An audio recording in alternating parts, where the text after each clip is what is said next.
Attacks on the largest Iranian oil terminal on Kharg Island could change the course of the war. With Trump announcing that several countries will send ships to keep the Strait of Hormuz open to talk about fighting terror in the region, we welcome former U.S. Navy Lieutenant Commander Tom Sauer. Commander, thank you for being with us.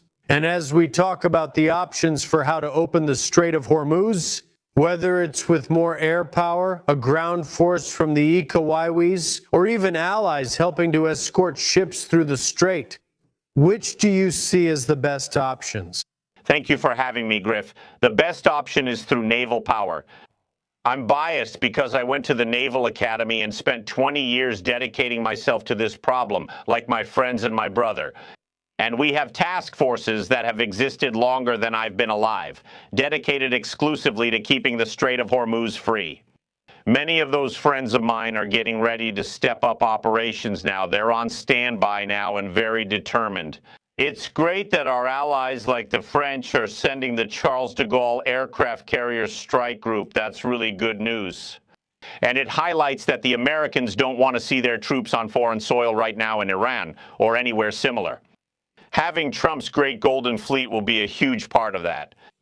Obviously, it will take time, focusing on the reindustrialization of the United States and our shipbuilding through allocations of tens of billions of dollars via the Office of Strategic Capital under David Lark, Deputy Secretary Hegseth, and President Trump.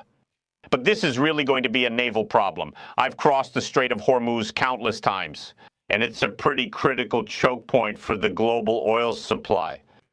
And that's something President Trump has been very focused on. And I'm very optimistic about it in the long run. And Tom, you raised a really important point, which is the fact that you mentioned task forces that have been dealing with planning for something like this for many years now. I think you're referring to Task Force 52, among others. And it seems to me that this really weakens the criticism of the Trump administration, which said there was no plan to deal with something like this.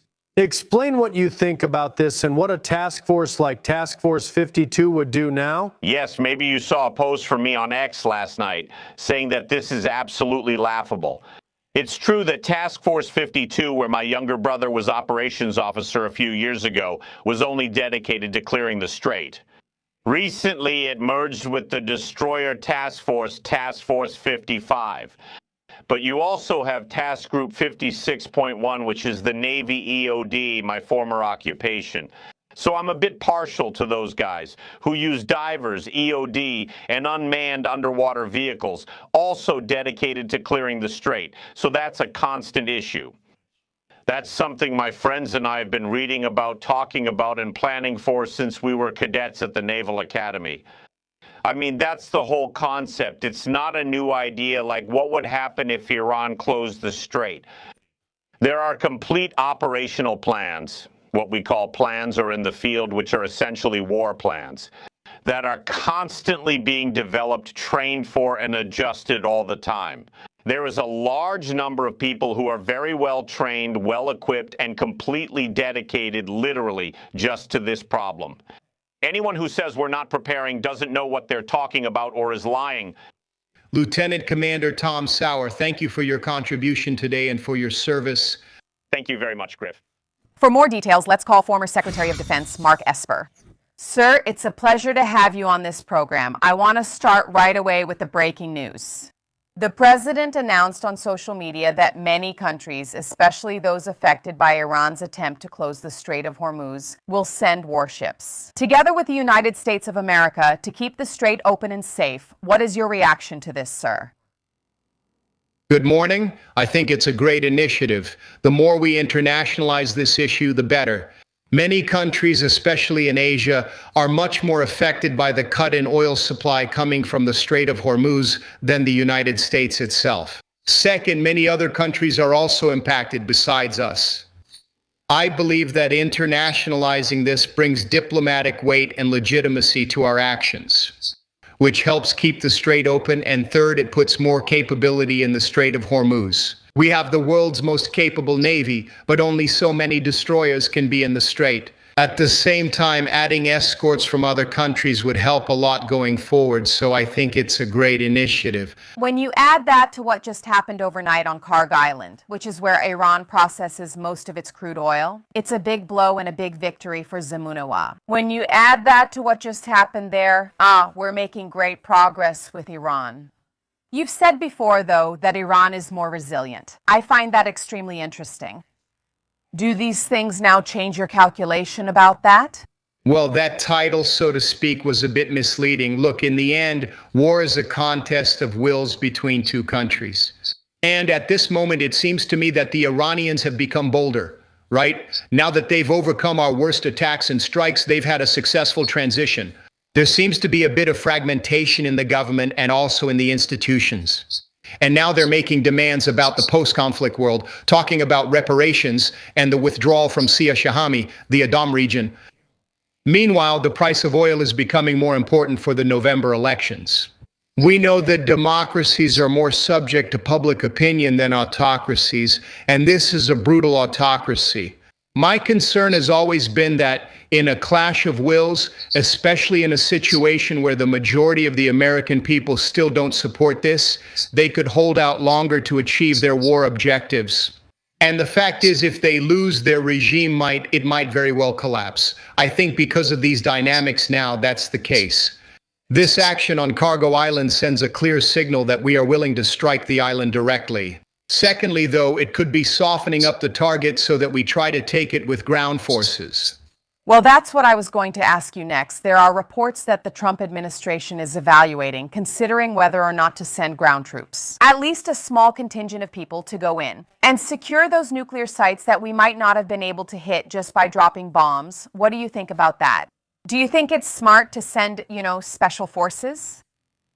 Well, it depends on the intended objective and the end state. I think it would be less complex and risky than flying into the interior of Iran to seize nuclear material or protect sites like Isfahan or Fordo.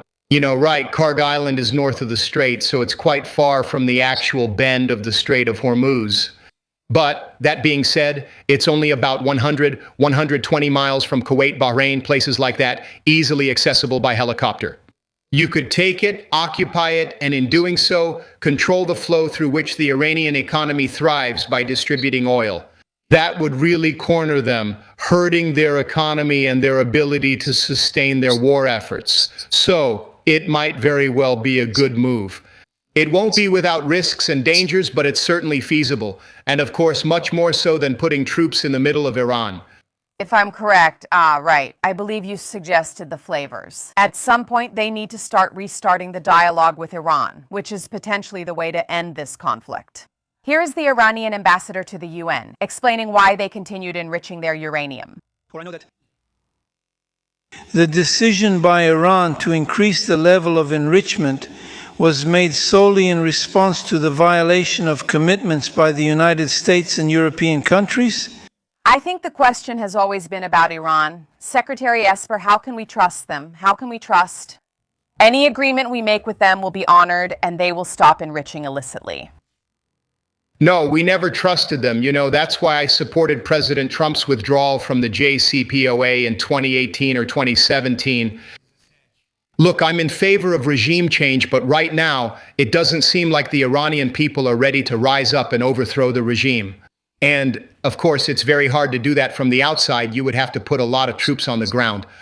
In my opinion, the Pentagon is making significant progress on the main objectives, destroying the capabilities and assets of drones and ballistic missiles, the Navy, and the nuclear program. I used to say that negotiations would be a victory for Trump if, in the end, besides the military objectives, we force Iran to allow the return of inspectors with unrestricted access and cameras turned back on. And if we demand the delivery of the 900 pounds of enriched uranium, which we believe is enough to make 10 to 12 atomic bombs that would be handed over, something. It's a victory because we started all this 14 days ago. Because Jared Kushner and Steve Witkoff said they didn't take the negotiations seriously. Look, you can't trust the Iranians. It's time for this 47-year-old terrorist regime to end. But if we can't get there now, we need to make sure through inspectors on the ground that they are not rebuilding their nuclear capabilities and ambitions. There are a lot of things happening this Saturday morning, a lot of breaking news. Secretary Esper, thank you for joining us and for your insight. It's great to have you here.